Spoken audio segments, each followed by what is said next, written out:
Good morning students. આજે આપણે corporate એકાઉન્ટમાં ચેપ્ટર નંબર 2 અમેલ્ગમેશન અકાઉન્ટ સ્ટાર્ટ કરીશું. કોર્પોરેટનું મોસ્ટ ઇમ્પોર્ટન્ટ ચેપ્ટર છે, એમ પણ કોર્પોરેટ એકાઉન્ટના દરેક ચેપ્ટર મોસ્ટ ઇમ્પોર્ટન્ટ કહી શકીએ. અગાઉ આપણે લિક્વિડેટર જોયું છે રાઈટ. આજે આપણે સ્ટાર્ટ કરીશું એમેલ્ગમેશન અકાઉન્ટ. તો લિક્વિડેટરની જેમ આ પણ અકાઉન્ટ સિમ્પલ જ છે. સૌથી પહેલાં આપણે સમજીએ કે એમેલ્ગમેશન એટલે શું, વોટ ઇઝ એમેલ્ગમેશન. તો એના માટે બેસ્ટ એક્ઝામ્પલ જે ઓલમોસ્ટ આપણે બધાને સાંભળ્યું છે, આપણે જોયું છે, એ છે વોડાફોન એન્ડ આઈડિયા કંપની. તો વિદ્યાર્થીઓ, તમને બધાને ખબર હોવી જોઈએ ને ખબર હશે જ ઘણાને કે વોડાફોન ને આઈડિયા, તો આ બંને કંપની મર્જ થઈ ગઈ છે, કમ્બાઈન થઈ ગઈ છે, અને આ બંને કંપનીની જગ્યા પર આજે કઈ કંપની આવી ગઈ છે, VI, બરાબર છે. VI કંપની આજે માર્કેટમાં આવી ગઈ છે. વોડાફોન અને આઈડિયાની જગ્યા પર કઈ કંપની આવી ગઈ છે, VI. તો અહીંયા બંને કંપનીનું શું થયું કહેવાય, બંને કમ્બાઈન થઈ ગઈ, બંને મર્જ થઈ ગઈ, અને કઈ કંપની બની ગઈ, VI. ઓકે, તો અહીંયા જે પણ પ્રોસેસ થઈ છે બંને કંપની વચ્ચે, એને આપણે અમેલ્ગમેશન કહીશું. કે વોડાફોન અને આઈડિયાનું શું થઈ ગયું છે, અમેલ્ગમેશન થઈ ગયું, અને એની જગ્યા પર હવે ન્યૂ કંપની VI એસ્ટેબ્લિશ. તો સિમ્પલ ભાષામાં અમેલ્ગમેશન શું છે ખ્યાલ આવી જ ગયો છે કે બે કંપની કમ્બાઈન થઈ જાય, ભેગી થઈને એક નવી કંપની એસ્ટેબ્લિશ થાય, નવી કંપનીની સ્થાપના કરવામાં આવે છે, બરાબર છે. તો એને શું કહેવાય છે, એમેલ્ગમેશન. આ બંને કઈ કહેવાય, ઓલ્ડ કંપની કહેવાય, એ બંને ક્લોઝ થઈ ગઈ. ઓકે, અને એની જગ્યા પર એક નવી કંપની આવી ગઈ, VI, ન્યૂ કંપની આવી ગઈ. It's called amalgamation, right. એ જ રીતે આપણું જે થર્ડ ચેપ્ટર છે એ છે અબ્ઝોર્પ્શન. અબ્ઝોર્પ્શન શું છે તે એ પણ થોડું આને રિલેટેડ જ છે, એટલે એ પણ અહીંયા થોડુંક પોઈન્ટ એનો ક્લિયર કરી દઉં કે આ વોડાફોન એન્ડ આઈડિયા, સપોઝ કે વોડાફોન આઈડિયાને પરચેસ કરી લે. ઓકે, વોડાફોન આઈડિયાને પરચેસ કરી લે, તો આ સિચ્યુએશનમાં શું થશે કે આઈડિયા એ ઓલ્ડ કંપની કહેવાશે, જે ક્લોઝ થઈ જશે, અને એની જગ્યા પર કઈ આવી જશે, આ વોડાફોન આવી જશે. તો ઇટ્સ કોલ અબ્ઝોર્પ્શન, કે વોડાફોને આઈડિયાને અબ્ઝોર્બ કરી લીધી. ઓકે, તો જ્યારે કોઈ એક કંપની અધર કંપનીને પરચેસ કરી લે, તો એ પ્રોસિજરને શું કહેવાય છે, અબ્ઝોર્પ્શન થયું કહેવાય. અને જ્યારે બે કંપની બંધ થઈ જાય અને કોઈક નવી જ કંપની માર્કેટમાં આવે, બરાબર છે, VI નામની, તો અનેક શું કહેવાય છે, અમેલ્ગમેશન. એટલે કે અહીંયા કોઈ એક જ કંપની બંધ થાય છે અને જે બીજી કોઈ કંપની ઓલરેડી કન્ટિન્યુ છે એને પરચેસ કરી લે છે અને હેન્ડ ઓવર કરીને ટેક ઓવર કરી લે છે. જ્યારે એમેલ્ગમેશનમાં શું આવે છે, બે જૂની કંપની છે, ઓલ્ડ કંપની, એ ટોટલી ક્લોઝ થઈ જશે અને એની જગ્યા પર કોઈક નવી જ કંપનીનું સ્થાન લઈ લેશે, જેમ કે આમાં VI છે તે. તો ક્લિયર થઈ ગયું અમેલ્ગમેશન અને અબ્ઝોર્પ્શન બંનેમાં શું ડિફરન્સ છે તે. તો આપણું ચેપ્ટર 2 આ છે, અને ત્યારબાદ આપણે ચેપ્ટર 3 એ અબ્ઝોર્પ્શન જોઈશું. તો બંનેમાં સિમિલરિટી ઘણી છે. સિમિલરિટી શું છે તે, તો અહીંયા બે કંપની બંધ થાય છે, અહીંયા એક કંપની બંધ થાય છે, અહીંયા કોઈક નવી જ કંપની માર્કેટમાં આવે છે, આમાં પહેલેથી કોઈ માર્કેટમાં હોય છે કંપની, એ જ બીજી કંપનીને ટેક ઓવર કરી લે છે. એટલે બંનેની જે અકાઉન્ટિંગ એન્ટ્રીઝ છે તેમાં પણ 50% સિમિલરિટી તમને જોવા મળે છે, કારણ કે બંનેમાં આમાં પણ ન્યૂ કંપની આવે છે, ઓલ્ડ બંધ થાય છે, અહીંયા પણ ઓલ્ડ બંધ થાય છે, એની જગ્યા પર કોઈ બીજી કંપનીનું સ્થાન લઈ લે છે. એટલે બંનેના જે અકાઉન્ટિંગ એન્ટ્રીઝ છે એમાં પણ થોડી સિમિલરિટી આવશે એમ. તો આજે આપણે સ્ટાર્ટ કરવાના છે અમેલ્ગમેશન. તો આપણે એના અકાઉન્ટ્સ હવે જોઈશું કે આવી સિચ્યુએશનમાં અકાઉન્ટ્સ કઈ રીતે લખાય. ઓલ્ડ કંપનીના પણ અકાઉન્ટ્સ આપણે ક્લોઝ કરવા પડશે, પ્લસ ન્યૂ કંપની છે એના પણ અકાઉન્ટ્સ લખવાના આવશે, ઓલ્ડના પણ અને ન્યૂના પણ. તો બુક્સમાં આપણે બંનેના આપેલા છે, પણ બુક્સમાં મેજોરિટી જે સમ છે તે ન્યૂ કંપનીને રિલેટેડ છે, અને આપણે યુનિવર્સિટીમાં પણ જે સમ પૂછાય છે તો 99% કેસમાં ન્યૂ કંપનીના પૂછાય છે, એટલે આપણે એના પર વધારે ફોકસ કરીશું. જ્યારે અબ્ઝોર્પ્શનમાં ઓલ્ડ અને ન્યૂ બંનેના પૂછાય છે, એટલે કે જે ન્યૂ કંપની પરચેસ કરવા છે તે પરચેસિંગ કંપની અને જે વેન્ડર કંપની બંનેના આપણે અકાઉન્ટ્સ લખવાના આવતા હોય છે. એટલે અબ્ઝર્વેશનમાં યુનિવર્સિટીમાં શું કરે છે, બંનેના પૂછી લે છે, ન્યૂના પણ અને જે ક્લોઝ થાય છે તેના. જ્યારે એમેલ્ગમેશનમાં આપણે ફક્ત ન્યૂના જ પૂછે છે, કારણ કે ક્લોઝિંગમાં બંનેની એન્ટ્રી સેમ જ આવે, કંપની ક્લોઝ થઈ તો જેની એન્ટ્રી જે આવતી હોય તે જ આવશે, એટલે બંનેની એન્ટ્રી સેમ જ આવતી હોય છે.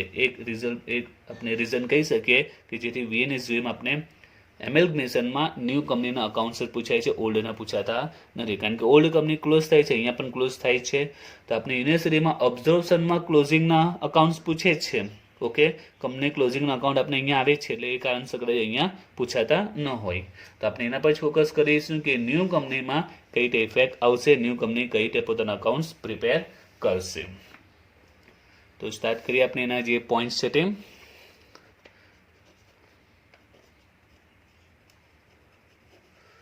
Accounting entries in new company. તો જો ન્યૂ કંપની આ સિચ્યુએશનમાં પોતાનું અકાઉન્ટ કઈ રીતે હેન્ડલ કરશે, શું કેલ્ક્યુલેશન કરશે, શું ઇફેક્ટ આપશે, તે આપણે બધી જોઈએ વન બાય વન. તો સૌથી પહેલાં અહીંયા થોડું કેલ્ક્યુલેશન કરવાની આવશે. ન્યૂ કંપની કેલ્ક્યુલેશન કરશે. તો શેની કેલ્ક્યુલેશન કરશે તે, તો ન્યૂ કંપની સૌથી પહેલાં કેલ્ક્યુલેશન સ્ટાર્ટ કરશે એ છે નેટ એસેટની. સૌથી પહેલું સ્ટેપ છે ન્યૂ કંપનીનું શું કરશે, નેટ એસેટ કરશે. આપણે સ્ટેપ પ્રમાણે લખીએ. First step, find out net asset. હવે નેટ એસેટ શોધવાની છે. તો કોની નેટ એસેટ શોધવાની છે, તો ન્યૂ કંપની તો અત્યારે એસ્ટેબ્લિશ થાય છે. તો નેટ એસેટ કોની શોધશે, આ ઓલ્ડ કંપનીની, બંને ઓલ્ડ કંપનીની. તો find out net asset of both old companies. તો પહેલું સ્ટેપ છે આપણે નેટ એસેટ ફાઇન્ડ આઉટ કરવાની છે બંને ઓલ્ડ કંપનીની. હવે નેટ એસેટ કઈ રીતે ફાઇન્ડ આઉટ થાય, તમે લાસ્ટ યરમાં FYમાં ભણી છે already.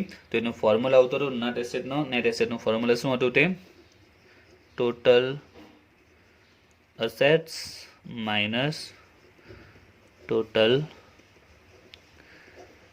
Liabilities. Total asset minus total liabilities. હવે આમાં યાદ રાખો અસેટ ટોટલ છે એટલે બધી અસેટ નથી લેવાની, ટોટલ ટેકન અસેટ એટલે જે અસેટ ન્યૂ કંપની પરચેસ કરી હોય તે. કારણ કે વોડાફોન આઈડિયા ક્લોઝ થાય છે એટલે એની બધી અસેટ ન્યૂ કંપની લઈ લેશે, પણ જોયું નથી કે બધી લે, કદાચ કોઈ અસેટ કંપની ન પણ લે. એટલે કહેવાય છે total taken asset minus total taken liabilities. જે અસેટ ને લાયબિલિટી લીધી હોય તેને આપણે ડિડક્ટ કરીએ તો જે મળશે ડિફરન્સ એ કહેવાશે નેટ એસેટ. જે સૌથી પહેલું સ્ટેપ છે. ત્યારબાદ સેકન્ડ સ્ટેપ તમને ખ્યાલ આવી જવો જોઈએ. લાસ્ટ યરમાં આપણે ભણીએ છીએ તે રીતે નેટ એસેટ પછી આપણે શું ફાઇન્ડ આઉટ કરતા હતા, કેલ્ક્યુલેટ કરતા હતા, ફાઇન્ડ આઉટ પરચેસ કન્સિડરેશન અથવા તો પરચેસ પ્રાઇસ પણ એને કહેવાય છે. એ પણ શોના માટે, બંને માટે, બોથ ઓલ્ડ કંપનીઝ. તો બંને કંપનીની આપણે પરચેસ કન્સિડરેશન એટલે કે પરચેસ પ્રાઇસ ફાઇન્ડ આઉટ કરીશું. તો એમાં ન્યૂ કંપની જે આપણે વસ્તુ આપશે બદલામાં, આપની બધી વીઆઈની જો વાત કરીએ તો ન્યૂ કંપની વીઆઈ વોડાફોન આઈડિયાની બધી અસેટની લાયબિલિટી લઈ લેશે. તો બદલામાં એ કંપનીના શેર હોલ્ડર છે વોડાફોન આઈડિયાને, એને શું આપશે, તો એને બદલામાં ઇક્વિટી શેર કે પ્રેફરન્સ શેર ઇસ્યુ કરશે. જે ઓલ્ડ શેર હોલ્ડર હશે તે ઇક્વિટી અથવા તો પ્રેફરન્સ અથવા તો બંને, દાખલામાં જેમ કહ્યું હતું એમ. પ્લસ એના પર જો પ્રીમિયમ હોય તો સિક્યોરિટી પ્રીમિયમ પણ આપશે. અને બીજું આપી શકે છે કેશ. એટલે મુખ્ય બે વસ્તુ, એ સિવાય બી ઘણા ઓપ્શન છે, ડિબેન્ચર આપી શકે છે, અધર્સ પણ ઓપ્શન અવેલેબલ હશે. પણ આપણે જે સમ આવશે એમાં મુખ્ય બે ઇક્વિટી કે પ્રેફરન્સ અથવા બંને શેર આપશે. પ્લસ એના પર જે એસપી હોય તે, અને બીજી જે કેશ આપવાની થતી હશે કંપનીની પોતાની પોલિસી પ્રમાણે. તો એને જે ટોટલ કરીશું એને કહેવાશે પરચેસ કન્સિડરેશન અથવા તો પરચેસ પ્રાઇસ પણ એને કહી શકીએ. તો પહેલા જે બે સ્ટેપ છે એ આપણા માટે નવા નથી, લાસ્ટ યર આપણે જોઈ જ ગયા છે. તો પહેલું સ્ટેપ છે નેટ એસેટ ફાઇન્ડ આઉટ કરો. Second step purchase consideration. Purchase કન્સિડરેશનમાં શું આવશે, તો ઇક્વિટી કે પ્રેફરન્સ અથવા બંને જે શેર ઇસ્યુ કર્યા હશે ન્યૂ કંપનીએ ઓલ્ડ કંપનીના શેર હોલ્ડરને, પ્લસ એના પર જો એસપી હોય તે, અને સાથે જો કેશ આપી હોય તે બધાનું ટોટલ કરીશું. તે કહેવાશે purchase consideration or purchase price. Now the third step, A step new છે, એ સ્ટેપ અલગ છે. તો એ છે find out goodwill or capital reserve. હવે આ શું છે તે સમજીએ. આ પોઈન્ટ FYમાં ડિટેલમાં આવ્યો નથી. ફાઇન્ડ આઉટ ગુડવિલ ઓર કેપિટલ રિઝર્વ એ ફાઇન્ડ આઉટ કરવાની છે. એટલે શું કરવાનું તે, તો આપણે ફર્સ્ટ યરમાં તમને યાદ હશે આપણે નેટ એસેટની કેલ્ક્યુલેશન કરતા હતા. સપોઝ નેટ એસેટ છે 7,50,000. કોઈ કંપની માટે નેટ એસેટ 750 છે. ત્યારબાદ એની પરચેસ જે કન્સિડરેશન આવે છે પરચેસ કન્સિડરેશન સપોઝ 7,90,000 છે. નેટ એસેટ છે 750, પરચેસ કન્સિડરેશન છે 7,90,000. તો F5માં આપણે જે સમ સોલ્વ કરેલા તેમાં ઓલમોસ્ટ બંને વેલ્યુઝ સેમ આવતી હતી. મોટાભાગે કેસીસમાં, મોટાભાગના સમમાં કેસીસમાં બંને ઇક્વલ હતી. નેટ એસેટ ને પરચેસ પ્રાઇસ, પરચેસ કન્સિડરેશન એ ઇક્વલ આવતી હતી. પણ એસવાયમાં મોટાભાગ કેસીસમાં ડિફરન્ટ આવશે. તો બંનેમાં ડિફરન્સીસ હશે. તો ડિફરન્સીસને શું કહેવાશે? તો that difference is called goodwill or capital reserve. બંનેમાં જે ડિફરન્સ હશે એને આપણે ગુડવિલ અથવા તો કેપિટલ રિઝર્વ કહી શકીએ. તો ગુડવિલ કહેવાય કે કેપિટલ રિઝર્વ કહેવાય, કઈ રીતે આઈડિયા આવશે તો આપણે સમજીએ કે નેટ એસેટ 750 મીન્સ કે ન્યૂ કંપની ઓલ્ડ કંપનીની બધી અસેટ લીધી તો એની નેટ વેલ્યુ કેટલી આવે છે? 7,50,000. અને બદલામાં એને શેર, કેશ, ડિબેન્ચર જે પણ આપશે તે, તો એ કેટલી વેલ્યુના આપ્યા? 7,90,000ના. તો સિમ્પલ વિચારો, વેલ્યુ થાય છે ખરેખર એસેટ કેટલાની થાય છે? 750ની થાય છે. તો બદલામાં 750 આપવાના ને, એના બદલામાં કંપનીએ કેટલા આપ્યા? પરચેસ પ્રાઇઝમાં, પરચેસ કન્સિડરેશનમાં 7,90,000 આપે છે. ફરીથી જો પ્રેક્ટિકલ વિચારો કે અસેટની value, total asset minus total liability કરીએ તો ટોટલ વેલ્યુ કેટલી આવે છે અસેટની? કંપનીએ 7,50,000ની અસેટ લીધી અને બદલામાં શેર, ડિબેન્ચર, કેશ કેટલાને આપ્યો? ટોટલ 7,90,000ના આપ્યા પરચેસ તરીકે. તો અહીંયા કંપની વધારે પે કરે છે. કેટલા વધારે પે કર્યા કંપનીએ? 40,000 વધારે પે કર્યા. આ ડિફરન્સની અમાઉન્ટ, આટલી અમાઉન્ટ આપણે વધારે પે કરી છે. તો એ અમાઉન્ટને કહેવાય શું? તો ઇટ્સ કોલ ગુડવિલ. કઈ રીતે કહેવાય ગુડવિલ? તો આપણે ગુડવિલની ડેફિનેશન જો સિમ્પલ ભાષામાં કહીએ તો કંપનીના લિક્વિડેશનના ટાઈમ પર એની જે એકચ્યુઅલ વેલ્યુ હોય, કંપની ક્લોઝ થાય એની એકચ્યુઅલ વેલ્યુ કરતાં જો એક્સ્ટ્રા જે પણ વેલ્યુ મળતી હોય તે શેને કારણે મળતી હોય? ગુડવિલને કારણે. ફોર એક્ઝામ્પલ, કોઈ કંપની ક્લોઝ થાય છે એની વેલ્યુ 10 લાખ છે, પણ જે પરચેસ કરનારી કંપનીને 12 લાખ પે કરે છે, 2 લાખ એક્સ્ટ્રા પે કરે છે, તો 2 લાખ જે એક્સ્ટ્રા મની, એક્સ્ટ્રા જે પેમેન્ટ કરે છે એને શું કહેવાય છે? ગુડવિલ. એની એકચ્યુઅલ વેલ્યુ કરતાં જે વધારે એને મળે છે એને આપણે ગુડવિલ કહી શકીએ. તો આની એકચ્યુઅલ વેલ્યુ 750, એની સામેને મળે છે 719, તો 40,000 હાઈ અમાઉન્ટ મળે છે, એક્સ્ટ્રા અમાઉન્ટ મળે છે. It's called goodwill. તો તમારે કઈ રીતે ખબર પડશે? તો બંને સિચ્યુએશનમાં જો પરચેસ કન્સિડરેશન હાઈ છે અને નેટ એસેટ લો છે, તો આપણે આ રીતે યાદ રાખીશું. If purchase consideration is high, તો જો પરચેસ કન્સિડરેશન હાઈ હશે then it's called goodwill. Clear? Purchase consideration જો વધારે આપણે આપીશું, બરાબર છે, વધારે પેમેન્ટ કરશે ન્યૂ કંપની, તો જે ડિફરન્સ એમાઉન્ટ છે એને શું કહેવાશે? ગુડવિલ કહેવાશે. And other side purchase consideration high હશે તો ગુડવિલ, અને જો if net assets is high તો એ શું બની જશે? Capital reserve.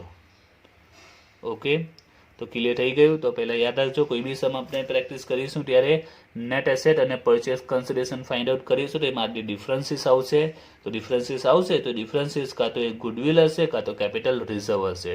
If purchase consideration A high હશે, પરચેસ પ્રાઇસ હાઈ હશે તો એ ગુડવિલ કહેવાશે, અને જો નેટ એસેટ હાઈ હશે તો એ કેપિટલ રિઝર્વ કહેવાશે. હવે એનું ફોર્મ્યુલા પણ આપણે અહીંયા બનાવી શકીએ છીએ. તો ગુડવિલ ફાઇન્ડ આઉટ કર્યું હોય તો આપણે ફોર્મ્યુલા સિમ્પલ જ છે કે અહીંયા આપણે ડિફરન્સ ફાઇન્ડ આઉટ કરીએ છીએ, બંને વચ્ચે જે ડિફરન્સ હોય છે તે, એટલે કે બંનેનું ડિડક્શન કરીશું. તો નેટ એસેટમાંથી પરચેસ પ્રાઇસ કે પછી પરચેસ કન્સિડર એટલે પરચેસ પ્રાઇસમાંથી નેટ એસેટ ડિડક્ટ કરવું. તો સિમ્પલ જ છે. ડિડક્શન માટે જે હાઈ હોય તેમાંથી લો અમાઉન્ટ આપણે માઇનસ કરીએ. અહીંયા કોણ હાઈ છે? પરચેસ કન્સિડરેશન હાઈ છે, એટલે પરચેસ કન્સિડરેશનમાંથી આપણે નેટ એસેટ માઇનસ કરીશું. અને કેપિટલ રિઝર્વ શોધવું હોય તેનો ફોર્મ્યુલા શું બનશે? અહીંયા નેટ એસેટ હાઈ છે તો નેટ એસેટમાંથી પરચેસ કન્સિડરેશન માઇનસ કરીશું. Clear? Goodwill and capital reserve કઈ રીતે ફાઇન્ડ આઉટ કરવું તે. તો સિમ્પલ છે, યાદ રાખજો. પરચેસ કન્સિડરેશન હાઈ હશે, પરચેસ કન્સિડરેશન હાઈ હશે તો એ ગુડવિલ કહેવાશે, અને ફોર્મ્યુલા જ છે પરચેસ કન્સિડરેશનમાંથી નેટ એસેટ માઇનસ કરો, અને જો નેટ એસેટની વેલ્યુ હાઈ હશે તો એ કહેવાશે કેપિટલ રિઝર્વ, અને એનો ફોર્મ્યુલા આવશે નેટ એસેટમાંથી આ પરચેસ કન્સિડરેશન માઇનસ કરીશું. ક્લિયર? તો કોઈ પણ સમ હશે સૌથી પહેલું સ્ટેપ આપણે નેટ એસેટ, યાદ રાખજો નેટ એસેટ બોથ ઓલ્ડ કંપનીની, બંને કંપનીની. ત્યાર પછી પરચેસ કન્સિડરેશન, એ પણ બોથ કંપનીનો. અને બંને કંપનીનું જોવાનું છે. જેમાં પરચેસ કન્સિડરેશન હાઈ હશે તો ગુડવિલ, નેટ એસેટ હાઈ હશે તો કેપિટલ રિઝર્વ. ક્લિયર? તો કોઈ પણ સમમાં તમારે શરૂઆતમાં જે કેલ્ક્યુલેશન આવશે તે આટલી કેલ્ક્યુલેશન કરવાની આવશે. હવે આપણે એક્ઝામમાં જે સમ પૂછાય છે અને આપણે જે બુકમાં જે સમ છે એમાં ન્યૂ કંપનીને આપણે અકાઉન્ટ્સમાં મુખ્ય બે જ અકાઉન્ટ્સ બનાવે છે, બે જ અકાઉન્ટિંગ એન્ટ્રી આપે છે. તો ન્યૂ કંપની સૌથી પહેલાં તો પોતાની બુક્સમાં જર્નલ લખે છે અને પોતાનું નવું બેલેન્સ શીટ બનાવે છે. ન્યૂ કંપની બે જ કામ કરે છે. જ્યારે પણ કોઈ રીતના ન્યૂ કંપની એસ્ટેબ્લિશ થશે એમેલ્ગમેશન દ્વારા તો એ બે જ કામ કરશે. પહેલું કામ શું? જર્નલ એન્ટ્રીઝ આપશે and second is balance sheet બનાવશે. તો હવે આપણે જોઈએ કે ન્યૂ કંપની કઈ જર્નલ આપશે, તે કઈ અકાઉન્ટિંગ એન્ટ્રી આપશે, જર્નલ રિલેટેડ જર્નલ એન્ટ્રીઝ કઈ આપશે તે આપણે જોઈએ.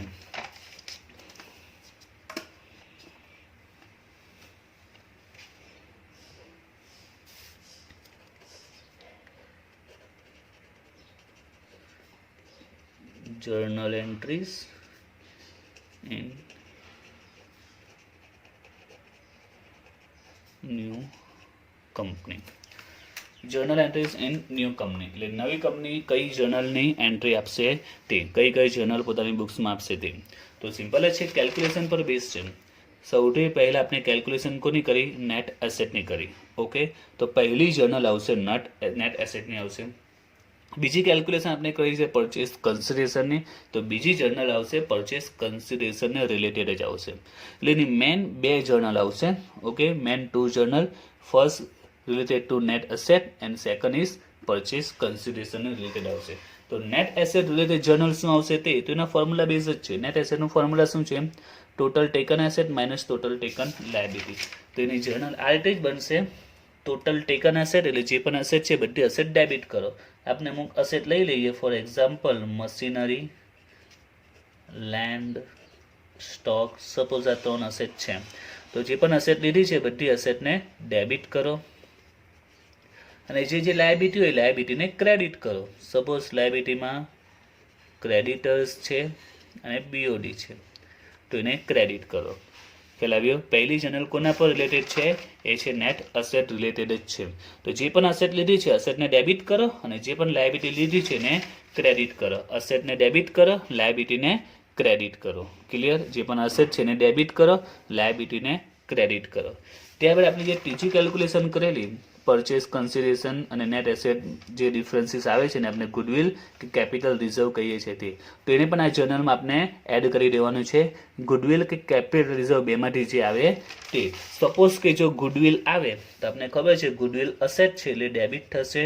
જો ગુડવિલ આવતી હોય એમાં તો એને ડેબિટ કરીશું અને જો કેપિટલ રિઝર્વ આવે તો કોઈ પણ રિઝર્વ ક્રેડિટ થાય તો એને ક્રેડિટ કરીશું. બંને સાથે તો આવશે નહીં, કાં તો ગુડવિલ આવશે કાં તો કેપિટલ રિઝર્વ, બેમાંથી જે પણ આવશે એને આપણે ડેબિટ ક્રેડિટ કરીશું. તો ખ્યાલ આવ્યો? પહેલી જર્નલ સિમ્પલ જ છે. જે પણ અસેટ ટેકન કરી છે, જે પણ અસેટ લીધી છે બધી અસેટને ડેબિટ કરો. જે પણ લાયબિલિટી છે લાયબિલિટીને ક્રેડિટ કરો. અસેટ ડેબિટ કરો, લાયબિલિટી ક્રેડિટ કરો. અને સાથે જોવાનું ગુડવિલ હોય તો ગુડવિલને ડેબિટ કરવાનું અને જો સીઆર કેપિટલ રિઝર્વ હોય તો એને ક્રેડિટ કરવાનું. ક્લિયર? પહેલી જર્નલ. અને એક બીજું એક્સ્ટ્રા અકાઉન્ટ ક્રેડિટ થશે એ છે જે ઓલ્ડ કંપનીના લિક્વિડેટરનું account. To liquidators of old company or vendor company, vendor પણ કહેવાય વેચનાર, old company or vendor company. તો બીજું ક્રેડિટ કોણ થશે તે liquidators of old oblique vendor companies account. એટલે કે લિક્વિડેટર જે હશે, કારણ કે કંપની ક્લોઝ થાય છે, લિક્વિડેટરનો બધો અકાઉન્ટ હેન્ડલિંગ કરતો હશે તો એનું અકાઉન્ટ આપણે ક્રેડિટ કરીશું. તો પહેલી જર્નલ થઈ ગયા જે રિલેટેડ છે નેટ એસેટની રિલેટેડ જર્નલ છે. તો સિમ્પલ જ છે. એની જેટલી પણ એસેટ છે એસેટ ડેબિટ કરો, જે લાયબિલિટી છે લાયબિલિટી ક્રેડિટ કરો અને ગુડવિલ કે કેપિટલ રિઝર્વ બેમાંથી જે આવે તે રીતે ડેબિટ કે ક્રેડિટ કરો. અને બીજું કોણ ક્રેડિટ કરીશું? Liquidator of old company accounts.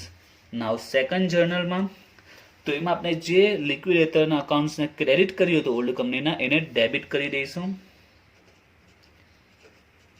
liquidators of old company એને ડેબિટ કરીશું અને ક્રેડિટ શું કરીશું તે તો મેં સમજાવ્યું કે બીજી જે જર્નલ છે એ પરચેસ કન્સિડરેશન રિલેટેડ છે, એટલે કે પરચેસ કન્સિડરેશનમાં આપણે શું આપ્યું છે તે જુઓ.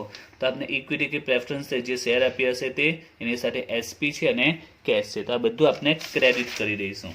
સપોઝ કે ઇક્વિટી શેર આપ્યા છે તો ઇક્વિટી શેર કેપિટલ પ્લસ આ શેર પ્રીમિયમથી આપ્યા છે તો એસપી, કેશ આપી છે તો કેશ. બસ પતી ગઈ જર્નલ. તો મુખ્ય બે જર્નલ છે, મેન બે જર્નલ આવશે, એક નેટ એસેટ રિલેટેડ અને એક છે પરચેસ કન્સિડરેશન રિલેટેડ. તો બીજી જર્નલ પણ સિમ્પલ છે, જે લિક્વિડેટર્સનું ઓલ્ડ કંપનીના લિક્વિડેટરનું અકાઉન્ટ આપણે ક્રેડિટ કર્યું હતું. ઓકે, ફર્સ્ટ જર્નલમાં એને અહીંયા ડેબિટ કરી દો અને જે પણ આપણે પરચેસ કન્સિડરેશનમાં આપ્યું છે, શેર આપ્યું છે, સાથે પ્રીમિયમ છે કે કેશ છે પણ એ બધું ક્રેડિટ કરી દેવું. ક્લિયર? તો મેન આપણી બે જર્નલ કરવાની આવશે. કોઈ પણ દાખલો આવશે એમાં આપણે મુખ્ય પહેલાં આ બે જર્નલ આવશે ને એક્ઝામમાં જર્નલ એન્ટ્રીઝ અને કંપનીનું બેલેન્સ શીટ, આ બે વસ્તુ મુખ્ય પૂછાય છે. તો ફરીથી જોઈએ, નેટ એસેટની જર્નલ સિમ્પલ જ છે. અસેટ ડેબિટ કરો, લાયબિલિટી ક્રેડિટ કરો, ગુડવિલ કે સીઆર બેમાંથી જે હશે તે ડેબિટ કે ક્રેડિટ કરીશું. અને બીજું કોણ ક્રેડિટ થશે તો લિક્વિડેટર્સ of old company account.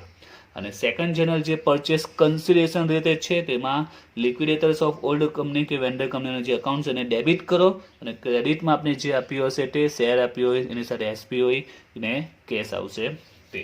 Clear? હવે આ રીતની આપણે ટોટલ 4 આમનોન કરવાની આવશે. ઓકે, કેટલી એન્ટ્રીઝ આવશે? ટોટલ 4 આવશે. કારણ કે આપણે જે નેટ એસેટ શોધીએ છીએ બોથ ઓલ્ડ કંપની, બંને ઓલ્ડ કંપનીની આપણે નેટ એસેટ ફાઇન્ડ આઉટ કરીશું, રાઈટ?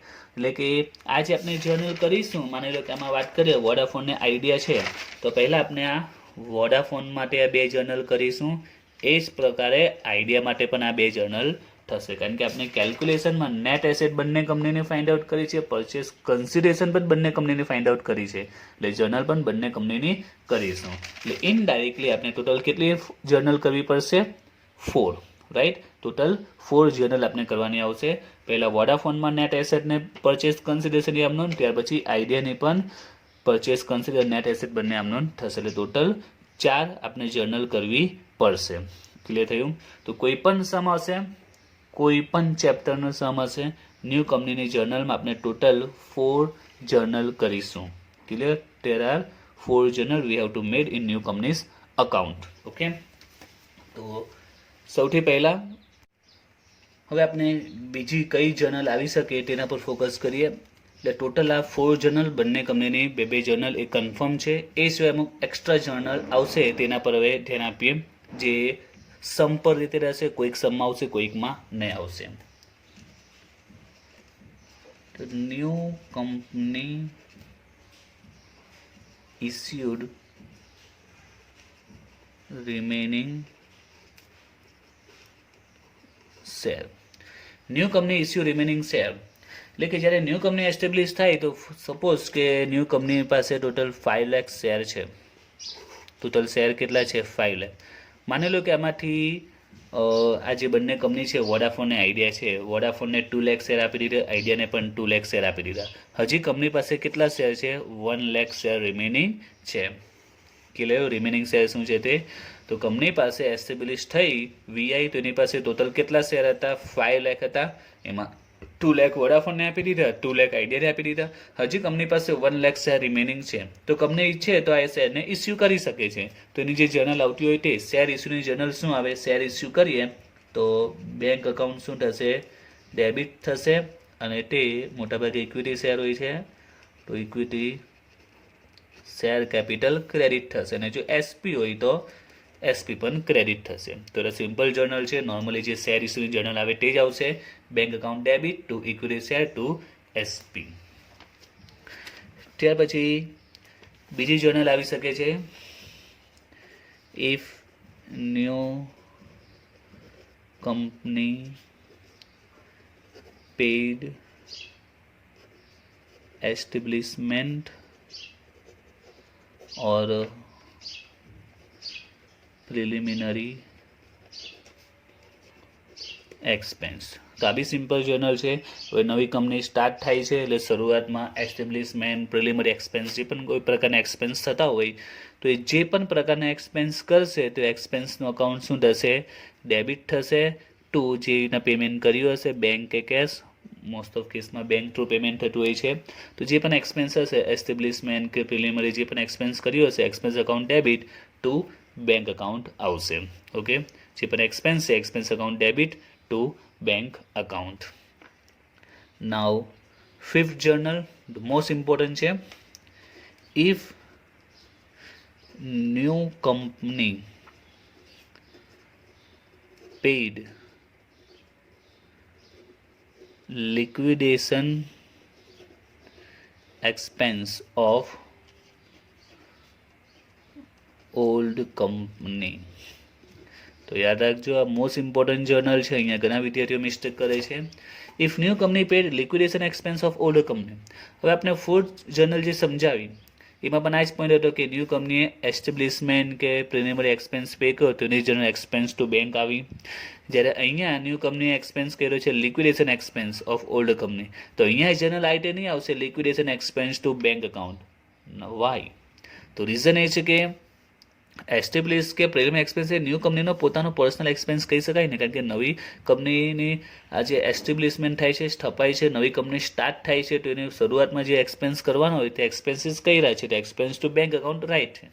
પણ અહીંયા ધ્યાન આપો, if new company paid liquidation expense, liquidation એટલે કે કંપની જ્યારે ક્લોઝ થાય એ ટાઈમનો એક્સપેન્સ છે ઓફ ઓલ્ડ કંપની.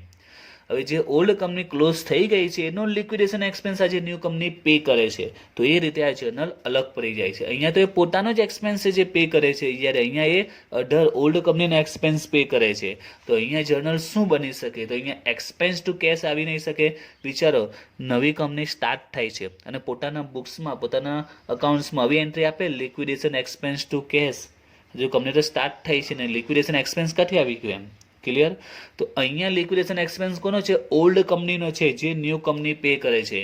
તો અહીંયા ઇનડાયરેક્ટલી ન્યૂ કંપની ઓલ્ડ કંપનીને એક્સ્ટ્રા પેમેન્ટ કર્યું જ કહેવાય એમ. કારણ કે આપણે જો ન્યૂ કંપનીએ ઓલ્ડ કંપનીની બધી અસેટ લઈ લીધી છે, રાઈટ? બદલામાં એને પરચેસ કન્સિડરેશન પણ તો આપી દીધું ને, શેર કેશ જે પણ આપવાનું તે આપી દીધું, હિસાબ પૂરો થઈ ગયો. ઓકે, તો હવે પછી વધારાનું પેમેન્ટ કરે છે આ ન્યૂ કંપની ઓલ્ડ કંપનીનો એક્સપેન્સ પે કરીને ઇનડાયરેક્ટલી વધારાનું પેમેન્ટ કરે છે, એક્સ્ટ્રા પૈસા આપે છે, એટલે એ બની જશે ગુડવિલ બની જશે.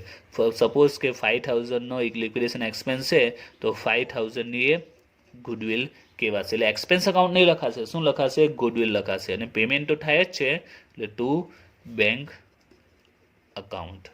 ઓકે, તો આ પોઈન્ટ ખાસ યાદ રાખજો. ઇફ ન્યૂ કંપની જે સ્પષ્ટ કહ્યું હોય કે ન્યૂ કંપની પે કરે છે liquidation expense of old company, તો એની જર્નલ શું બનશે?